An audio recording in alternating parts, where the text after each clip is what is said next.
আমরা আজকে চেক করব যে 2024-এ এসে কানাডা ভিসার প্রসেসিং টাইমটা কেমন সময় লাগছে।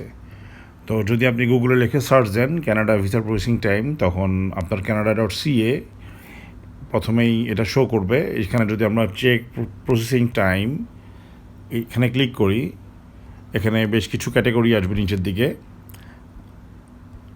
আমরা নিচে যাব, এখানে আমরা একটা মেক ইউর সিলেকশন দেওয়া আছে, এখানে একদম ডান দিকে ক্লিক করব। ক্লিক করলে আমরা দিব সেকেন্ডটা temporary residence, visiting, study, working. এখানে অনেকগুলো আছে, সুপার ভিসা আছে, study permit from outside Canada আছে। আমরা আগে study permit from outside Canada এটা সিলেক্ট করি।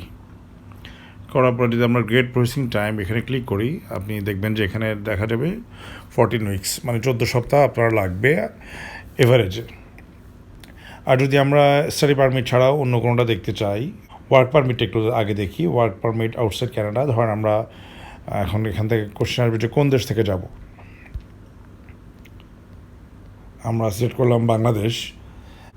গেট প্রসেসিং টাইম দিব আমরা, এখানে দেখা যাবে যে 19 উইকস, 19 সপ্তাহ।